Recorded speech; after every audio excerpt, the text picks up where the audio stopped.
And we're live on a holiday, Martin Luther King Day, on a Monday. I think it's always on a Monday, but happy MLK Day to those who are off and celebrating or reflecting or taking the time to post or whatever you're doing today on the last day of Super Wild Card Weekend. I am footballed out. I kind of wish that there wasn't a game tonight. I feel like crap. But not because I'm sick, but because of allergies. I just took a Benadryl. I feel it working though. I think I'll be able to get through the show. Let's hit the music, Alex. We're doing that Brooklyn Nets talk right here on Talking Nets. Brooklyn, we go hard. Go hard. Talking Nets. Hosted by Keith McPherson, Robin Lundberg, and Hudson Flynn.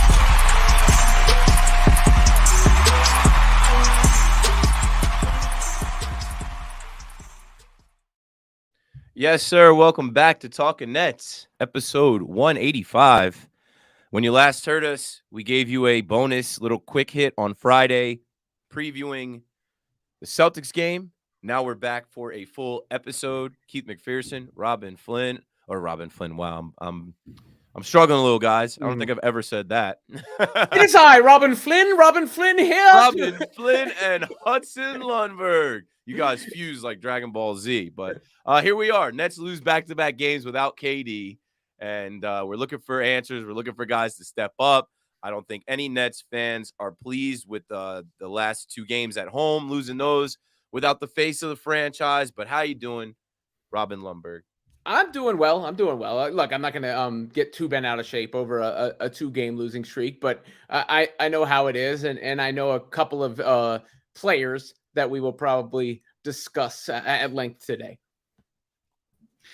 Yeah, I agree, and I tend to agree that we shouldn't, as Nets fans, begin to overreact. I see people already, even major Nets accounts, I won't name names, that are saying that, this looks just like last year, 12 straight losses on the way.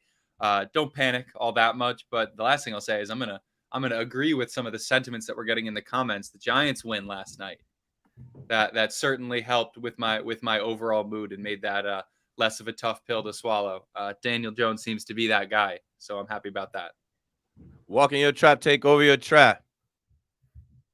Walking your trap, take over your trap. Bankroll Fresh, 2 Chainz. They're vibing different. I'm a Cowboys fan, and I'm dreading the game tonight. But I can't hate on the Giants. Like, they're the story of the NFL. Yeah, Brock Purdy. Yeah, Doug Peterson. But as a whole, from the coach to the players to the quarterback, the running back that fans were literally ready to quit on, the G-men are back. But not all Nets fans are Giants fans. A lot of them are Jets fans. So you're probably more interested in Lamar Jackson, and we're not going to get into that.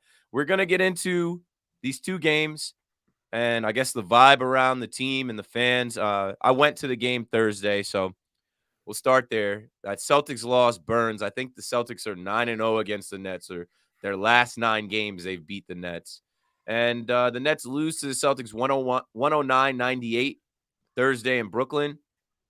And the place was packed. There was a good representation of Celtics fans, I will say that.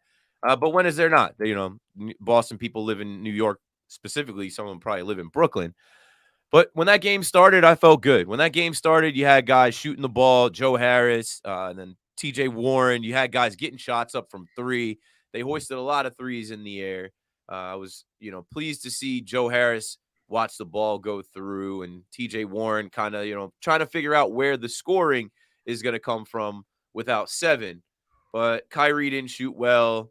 And obviously the story of the night, which, wrongfully so, rightfully so, however you see it, however you feel, the Celtics had 6, almost 7 starters in double digits, and the Nets had a starter put together almost a 0-point triple-double.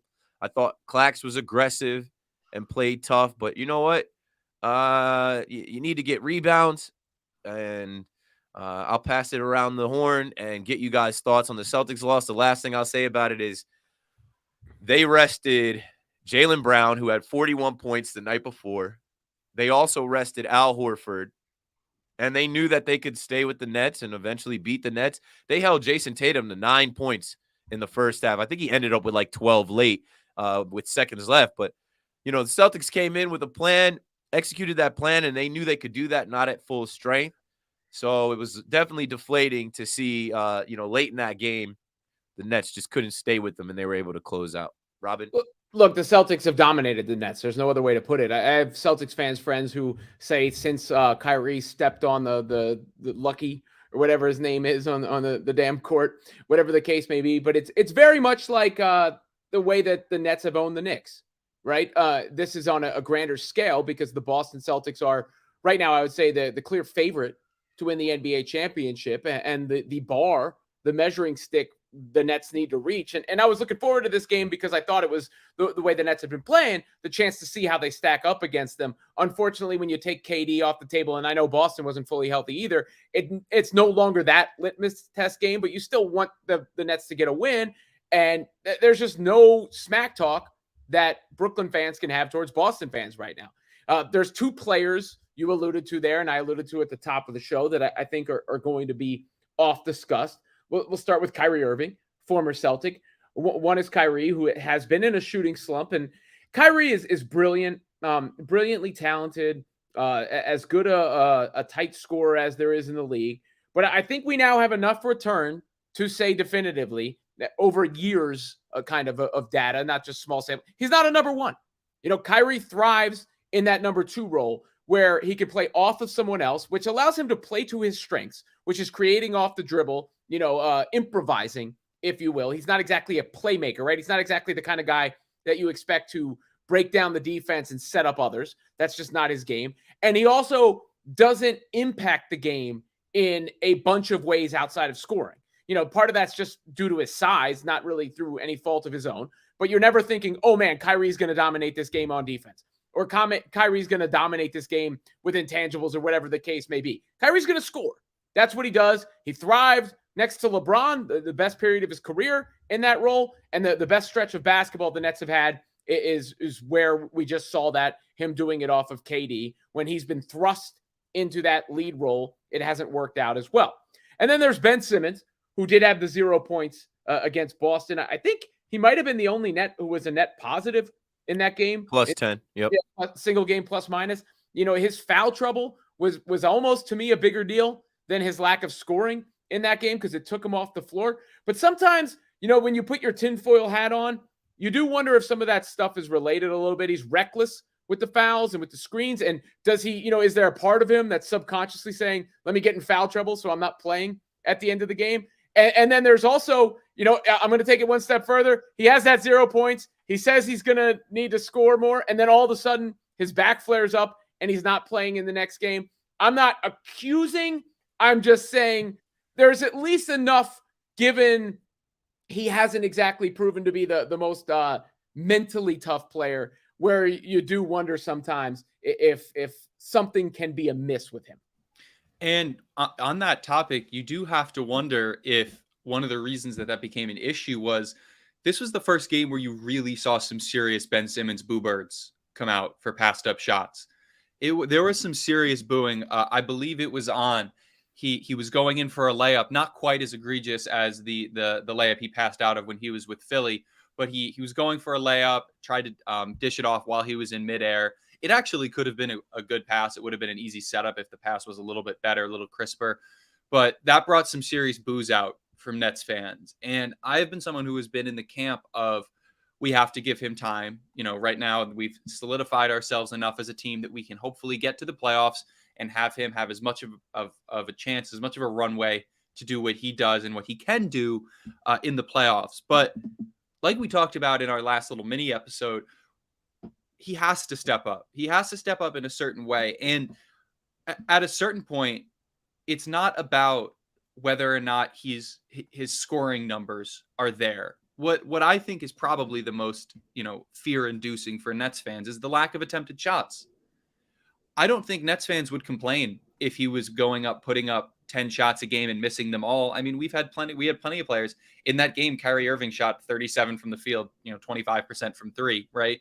It's not something that Nets fans are going to be upset about him for. And it's almost an interesting situation that he's found himself in, because that level of fear or anxiety or whatever it may be that is preventing him from taking shots and being more assertive as a scorer seems to be actually doing him more harm with the fan community as a whole, which I know is something he struggled with in the past. So I think he's in a bit of a conundrum here with his lack of shooting, lack of effort when it comes to taking shots specifically.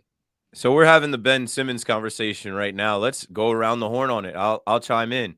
I was in there. I was in the arena, and shout out to the block. It was good to be back in Section 1 with the Brooklyn Brigade, and it's a family vibe. We've seen a bunch of games together. Some of those guys for 10 years. I've been involved the last 3 years, but the Boo Birds. You talk about the Boo Birds. It's frustrating to watch a guy pass up a shot when he's in the paint. And Jacques Vaughn came out and talked about how many threes they put up and their lack of shot attempts in the paint. And obviously you missed that with KD, who's having a historic year or was having a historic year from the mid-range and in the paint. But for Ben Simmons, he had 3 shot attempts. It was almost like he was trying to go for the scoreless double-double. And that's frustrating for fans to watch because we're trying to keep pace. We're trying to score. And we've talked about it on this podcast, Robin. Shoot the ball. It's basketball. The whole point of the game is to try and put the basket into, or the basket into the ball into the basket. And when you pass up on shots consistently, it messes up the flow of the game. And you think the Celtics don't know that? You think the Celtics aren't prepared for that? They are. But I understand there was a fraction of people that wanted to defend Ben Simmons. There's no more defense. And I understand you could say people are like, the people that think that they're better than casual fans or think that they know more because they played JV a season, like those people are out to say he played a great game, or not a great game, a good game. I hope no one said great because of him setting screens, playing defense, getting rebounds. But it's like part of the game is taking the open shot when you have it. So for me, like my patience is done. This is it, right? Because when we first started talking about making that trade, I didn't want it. Why? Because I knew that we were going to take on this headache. I knew we were going to adopt this player that was going to be a shell of himself 40 days or 400 days removed from his last game, where he did pass up on an open layup or could have punched it. Now, it's our problem. And I look at the Nets as they're currently constructed as like this, everything happens for a reason. Hudson has cited this is why KD sent the trade request. What are you doing without me? KD pretty much knows he's going to get hurt. What's the team without me? And it's a test for Ben Simmons. He failed the first one. His back flared up after that, and he sits the next one, and they lose without him. They could have used him last night. And with Kyrie, we were talking about during the stretch of winning 12 in a row, extend Kyrie, extend Kyrie. Well, now the microscope is on Kyrie even more. Let's see what you do. I understand if you're better as Robin, but we need you to be Batman right now. You've been Batman before. Let's see it. So right now the focus is on those two guys because the Nets' big 3, when you subtracted Harden, turned into KD, Kyrie, and Ben Simmons. And right now, Ben Simmons, I don't care how many screens he sets. I don't care how many rebounds and assists he has. He hurts the team by not going up. And this is the last thing I'll say about it before we pass it around again and go to Robin. I watched the game on Martin Luther King Day. I want to say 2019. Me and John Sable, who's usually in the chat, Mr. Byrne noticed, we went to the game. It was Sixers Nets on Martin Luther King Day. And Ben Simmons had a 34-point triple-double with Kendall Jenner sitting courtside. And I actually had good seats thanks to John. We were about 6 rows back. And I remember watching him abuse Jared Allen.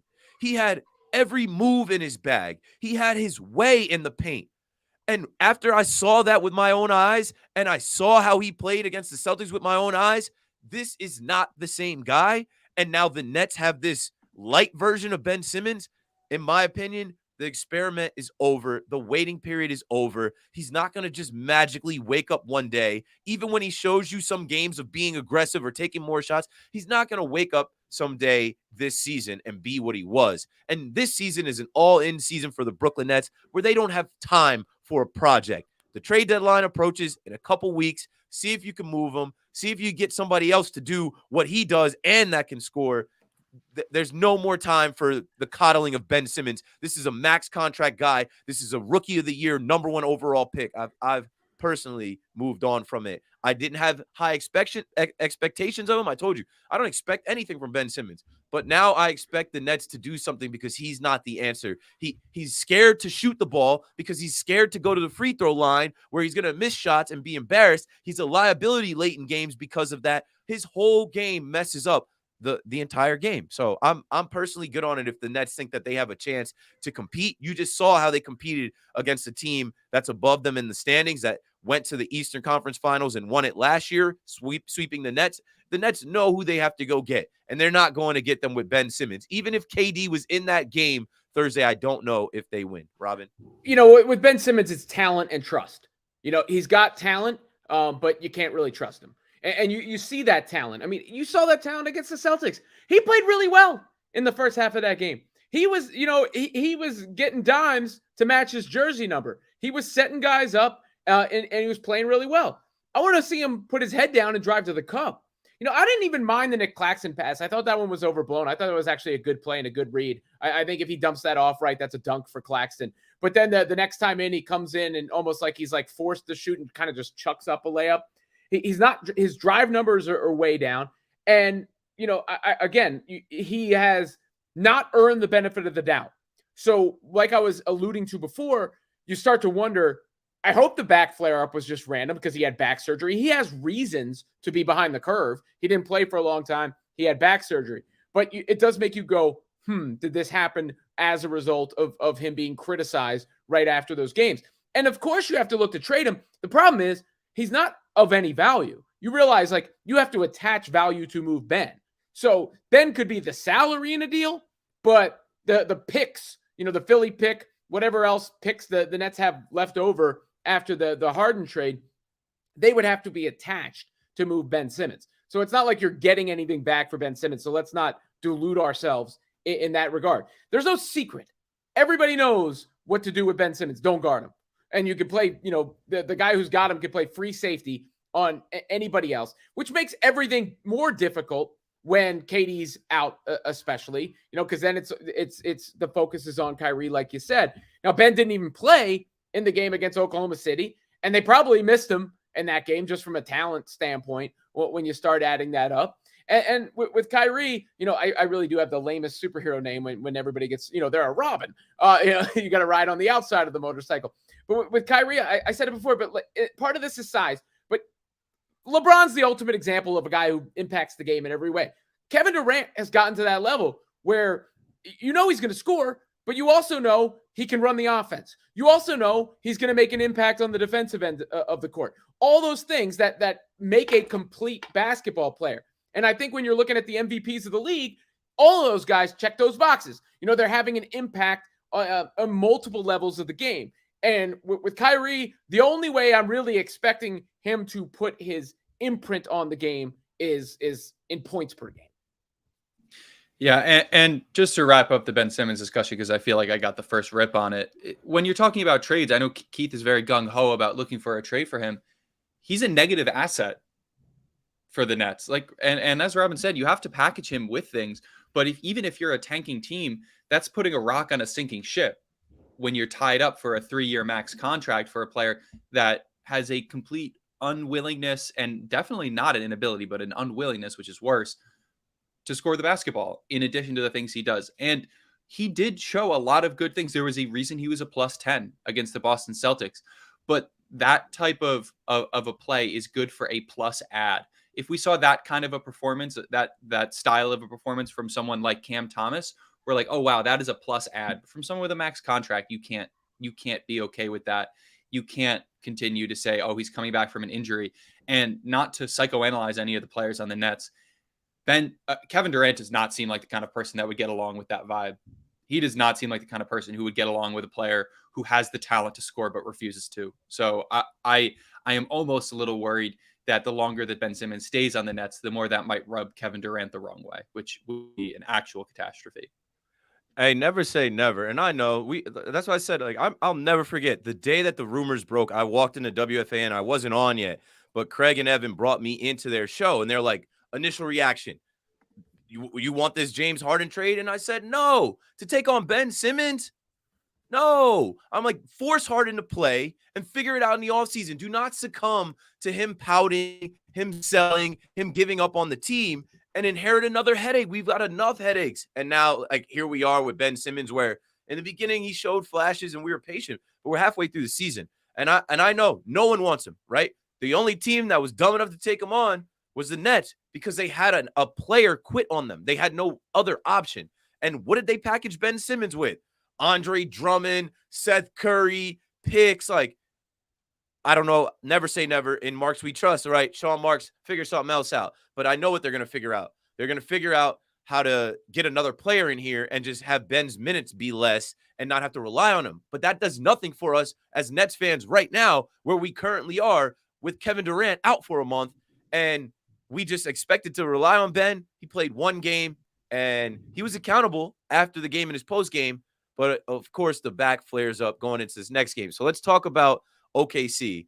And honestly, I was so deep into football. I had this game on picture in picture. I did not miss a second of the NFL. I don't know if y'all are like me. I love the NBA. I love Major League Baseball, but the NFL is king.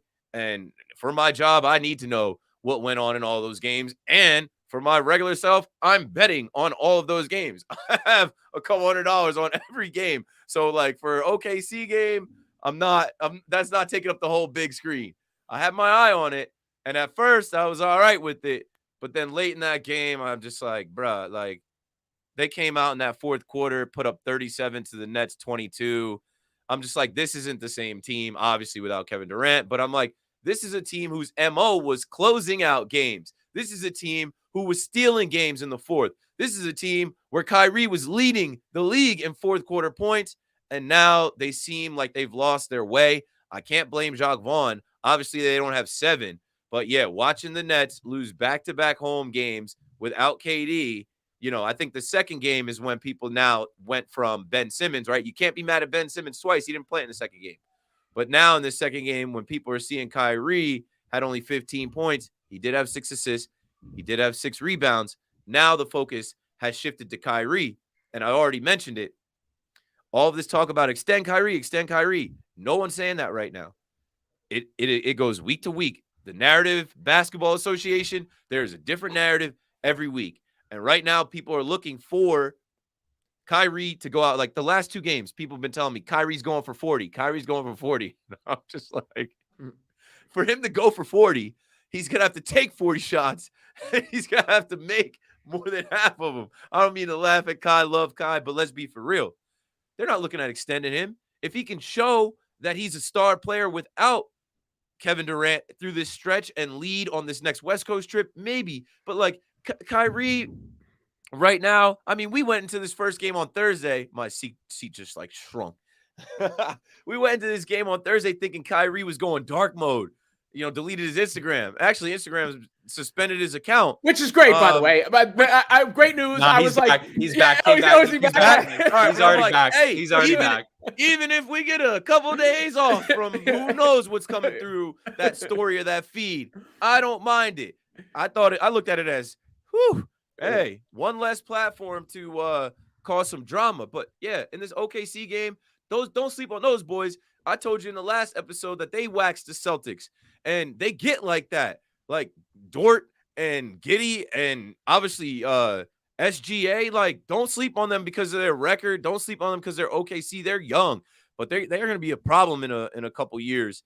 They don't even have Chet right now. Like they're going to be decent. And I think on a Sunday night, the Nets came out there, and shout out to Seth Curry, man, just at least being able to put up some points when called on, coming off the bench. He said he was used to being a starter, this, that, and the other, but I mean, he's been solid these last couple of weeks for the Nets, but I don't know what you guys have on that. Nick Claxton gave us 17, 11 points from Royce. It's just not enough at the end of the day when you have the Thunder, Josh Giddey and SGA going for 28 and then Dort going for 22, and they do enough to win the game. It just now puts a lot in question going on this road trip. I think the tenor has changed. I think the conversation has changed. I think Nets fans now are leaning more into the here we go again because they lost 11 in a row without KD, and now they're 9 away. I don't think it's going to get that bad, folks. I really don't. I really encourage you to chill. I really encourage you to watch the games, see what Jacques Vaughn does as a coach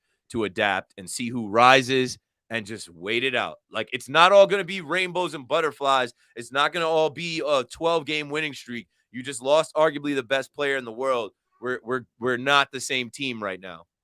Well, I think they have the Spurs next too, which should help take care of business in a game like that. But what you see on display is just the lack of creators down KD. I mean, even down KD and then down Ben Simmons. For all the criticism of Ben Simmons, at least for the first half of the game, maybe the first 3/4 of the game, he's going to play make a bit. And you take both those guys off the table, and your margin for error is just much, much smaller there. I mean, I think the Nets are the ultimate all-in team. So you will see them, I'm sure, aggressive on the trade market to try and bring in, as close to an all-star level talent as John Collins is a perfect example, right? Like, not saying it's going to be John Collins, but that fringe kind of all-star level talent, just a talent in flux. But there's not that, many teams that are clearly just looking to unload assets right now. The play-in tournament changes things as far as that goes. So I don't know exactly what you can count on. But you get to these games, and who are you relying on? Nick Claxton now. Nick Claxton's a legit stud, but he's not that kind of player where he's going to create from the perimeter. So Kyrie is struggling. It's just, you're in a bad spot because Seth Curry can do it at times, but he's just not on that level. And then it gets into the hands of Royce O'Neal to do it, and that's not what he's supposed to be doing. And it gets in the hands of Joe Harris to do it. And Joe Harris, Joe Harris is just not that good, man. He's just not. If he ain't making wide open threes, he shouldn't exist on the floor. And he just, I don't trust him as far as the rotation goes when it comes to the playoffs. So that's another name as far as we're talking a lot of Kyrie, we're talking a lot of Ben Simmons. I don't trust Joe Harris, and he's got to make those open threes, or else why does he get a direct deposit? Yeah, and honestly, aside from Nick Claxton, who continues to put up the most consistent 4 blocks a game and close to 10 rebounds and close to double-digit points I've ever seen, there's really not too much to talk about, and you guys hit most of it. I honestly just want to say Josh Giddey is watching him is like getting transported back to like the 1960s. I think if he played at the same time as Larry Bird, he would be like the greatest player in NBA history. That man will give you the most fundamental 30-point, nearly triple-double I've ever seen in my entire life. It's unreal. Does what he wants, bro. He looks like he does what he wants. He doesn't even get calls.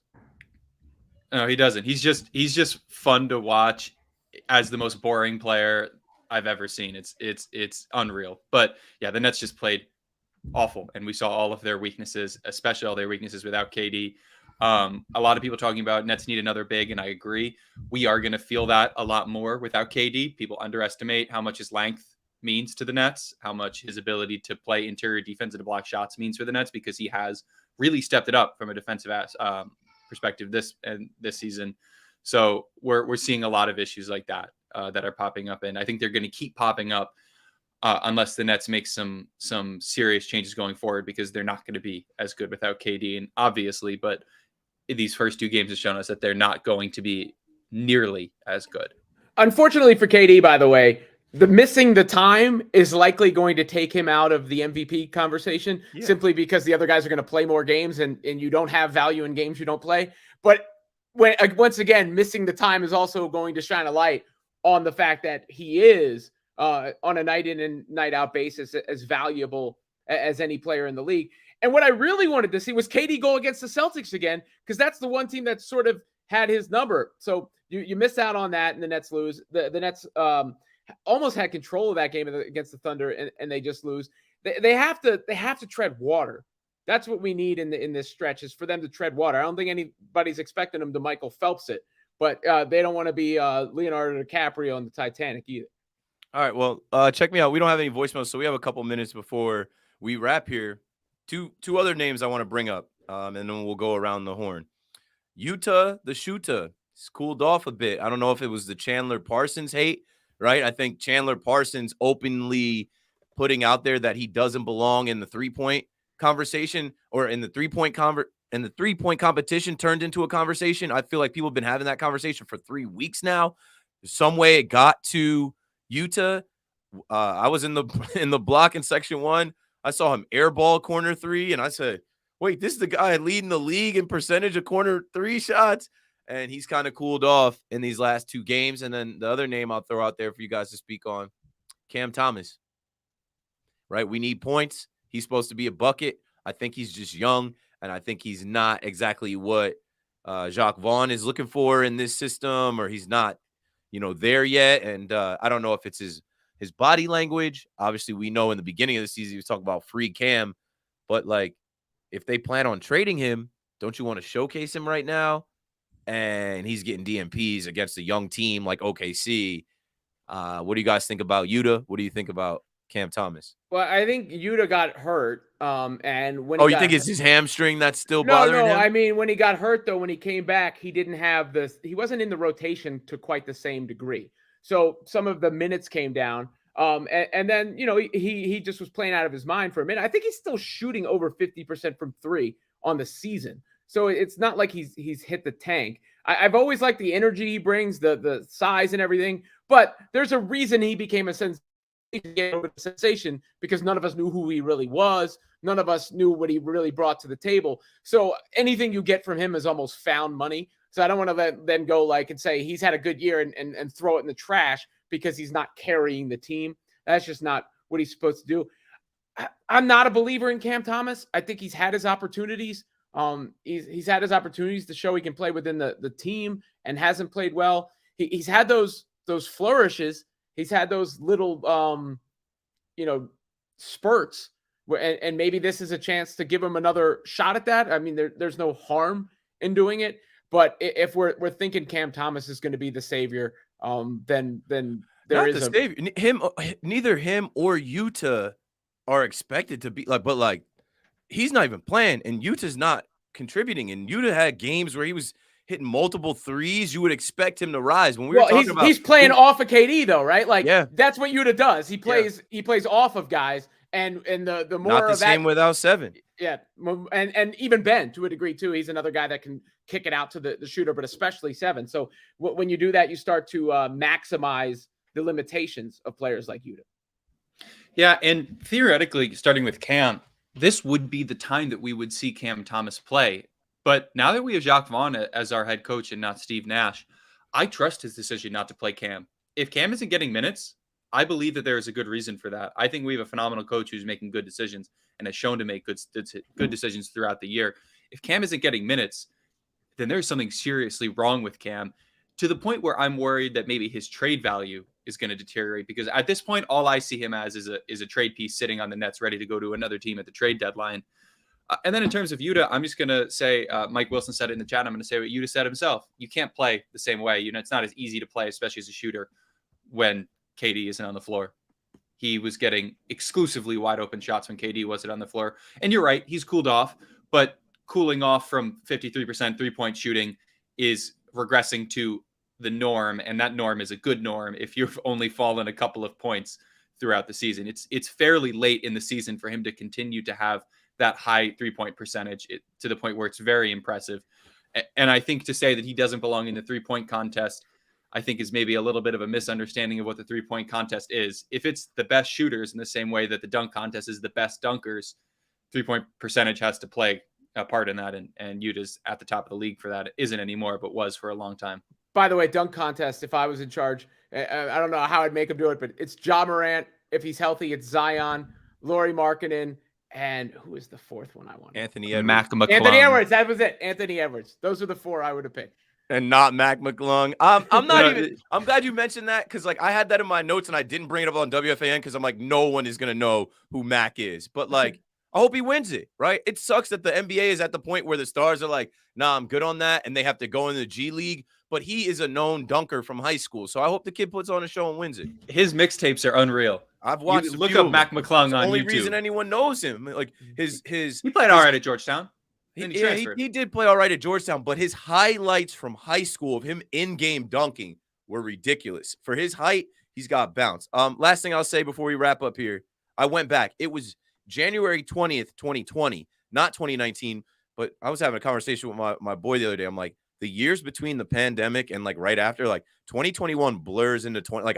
It's hard for me to even remember what was pre-pandemic and what wasn't. but this was January 20th. So it was like 2 months before we fell into the pandemic. John and I went to the Nets game. The Nets lost 117 to 111. And Ben Simmons played 42 minutes, had 34 points, 12 assists, 12 rebounds. Embiid did not play. He absolutely dominated the Nets and dominated Jared Allen. And I was close up for that one. And I was, in the arena the other night. I'm like, this is not the same player. The Nets are screwed. Either way, subscribe to the pod. We have our first review that I can read on air. Shout out to Julia, who I guess followed us over from the old feed to the new feed, or maybe forgot or missed us for a little while. She used to call in and write to Talking Nets, I think last season and the season before. She says, 5 stars, great show. Loving the show still. I just need to play catch up since I've been busy and not listening much, but I'm going to start again. Yes, come back in. If you're a Nets fan that might have cooled off because of some of the controversy last year and the start to this year, whatever. The team played good for a month. KD is hurt, but this is the journey. This is the story, and we'll be here to keep you updated on it as much as we possibly can, mixing in smaller game previews. And after this, we're going to, do another smaller episode. We're just, figuring out different ways to keep the content coming on the podcast feed. Again, subscribe to the pod, write us a review. We'll read it on here. Leave us a voicemail, follow us everywhere. And for Keith McPherson, Hudson Flynn, Robin Lundberg, what do you guys got? Anything else before we wrap here? I see Brandon Batch writes in the chat, Kyrie Irving appears to take a shot at ex-teammate James Harden. Nets don't have anyone halfway in this season. It's funny. I don't know if he was referring to himself at all. Oh, he said, I'm here all the time, but I'm looking forward to that Sixers game based on that comment alone. Let's play the Kyrie video if Alex has that loaded up, because Kyrie did say that, but then he also did mention himself talking about being a halfway in and out player in the locker room. Don't worry about it, Alex. We'll, load it up. Alex doesn't have it loaded up. Load it up, and we'll record it on the next part. But Kyrie spoke to this year being different, this year not the same, and he took accountability for himself. He said, I'm not in and out of the lineup and also in and out of the locker room. He's there full time, but we need him to be there full time and lead the team in scoring. And like he said himself, he's got to be a better example for the team out there on the floor. All right, that's all we've got. Talking Nets, episode 185.